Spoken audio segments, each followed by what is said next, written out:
अरे आ जाओ सर। नहीं कार दो मैडम, मेरे नमाज जाने का है। सर, चलो प्लीज। अरे एक साथ करो ना प्लीज, क्यों कर रहे, एक ही कबीला है आप लोग। हाँ कोई सवाल बोल दो उसी पे। सर, प्रधानमंत्री ने जो फास्ट ट्रैक कोर्ट की बात है, उन्होंने कहा कि हम युवाओं के साथ हैं, क्या कहेंगे इस पूरे विषय पर? देखिए, प्रधानमंत्री तो एक तरफ ये बात कह रहे हैं और आज उनकी सरकार ने दिल्ली पुलिस कमिश्नर को नेशनल सिक्योरिटी एक्ट के तहत कमिश्नर ऑफ दिल्ली पुलिस को ये पावर दिया है कि वो 12 महीने तक डिटेंशन में बच्चों को रख सकेंगे। अब आप ये बताइए, जंतर मंतर जो प्रोटेस्ट हो रहा है वो नेशनल सिक्योरिटी का थ्रेट है क्या? बताइए। देश का 50% आबादी जो है 25 साल से कम उम्र का है, वो लड़के अपने फ्यूचर के लिए अच्छा करने के लिए जिनकी जिंदगी बर्बाद हो गई, वो आकर प्रोटेस्ट कर रहे हैं, तो मोदी सरकार बोलती है कि नेशनल सिक्योरिटी का थ्रेट है। आप एनएसए लगाना चाह रहे हैं उनके ऊपर, 1980 का एक्ट जो है, माने 12 महीने उनको दिल्ली पुलिस उनको बगैर अरेस्ट बताए डिटेंशन में रखेगी। क्यों इस तरह की बात करते हैं? एक तरफ तो कुचलने की कोशिश कर रहे हैं आप, और ये जो स्पेशल कोर्ट्स बोल रहे हैं, काहे का स्पेशल कोर्ट्स क्या है? ये कुछ नहीं है, सब मजाक है ये।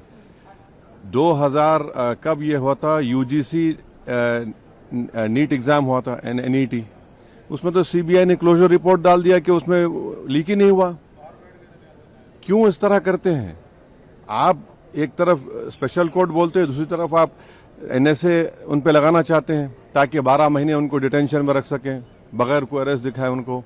कि वो थ्रेट है क्या नेशनल सिक्योरिटी के? ये जो प्रोटेस्ट हो रहा है कि वो थ्रेट है नेशनल सिक्योरिटी के लिए? बताए सरकार ये।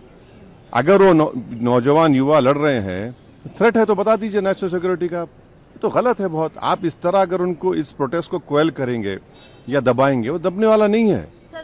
आप कंप्लीटली मिसमैनेज कर रहे हैं इसको, इसकी जिम्मेदारी सरकार पर है। सरकार ये कह रही है कि ऑपोजिशन जो है इसको राजनीतिकरण दे रही है, राजनीतिक एक बात बताइए, जो बच्चे मर चुके हैं, किसी इंसान की औलाद थी ना, ये बिल्डिंग क्यों बनाई गई है? यहां पर आकर हम लोग थाली मारें, उनकी तकलीफ को बयान ना करें और हम सिर्फ रबर स्टैम्प की तरह बैठे रहें। अगर उन बच्चों को जो मर चुके हैं, आप अंदाजा भी नहीं कर सकते जिनका नुकसान हुआ है। चलिए आप एमपीज को बोलिए एग्जाम लिखो, एक एग्जाम लिखो फिर दूसरा एग्जाम लिखो। क्या कर रहे हैं आप? समझ नहीं रहे हैं आप। उन नौजवानों को आप समझ ही नहीं रहे हैं। आप ये समझ रहे हैं कि उनको दबा देंगे। आप नहीं दबा सकते उनको। आप जो दबाने की कोशिश कर रहे हैं वो और ताकतवर होंगे, उनकी जिद और बढ़ेगी। आप तो बातचीत ही नहीं करना चाहते। आप तो बोल रहे हैं कि माई वे और द हाईवे, तो गलत है ये। सर, ये जो डिस्कशन की पार्लियामेंट्री अफेयर्स मिनिस्टर ने दोनों हाउस में बोला है, कह रहे हैं हम लगातार अपील कर रहे हैं कि डिस्कशन के लिए आए जो तमाम। एक बात सुनिए, जो इस सरकार का कंटिन्यूअस बिहेवियर रहा है, आंदोलन हुआ एडवोकेट्स का, आंदोलन हुआ किसानों का लाल किले के पास, CAA का प्रोटेस्ट हुआ जिसमें पुलिस ने जामे मिलिया में घुसकर लाइब्रेरी, कैंटीन, हॉस्टल में मारा, एक बच्चे की आंख चले गई, सर पैर तोड़ दिया गया। आप इसी तरह से अगर इस मेथड को अडॉप्ट करेंगे, आपको कुछ हासिल नहीं होगा। बल्कि जनता में ये बात जा रही है कि रोड पर निकलने से ये बीजेपी सरकार डरती है, पार्लियामेंट में डिबेट से नहीं डरती है वो।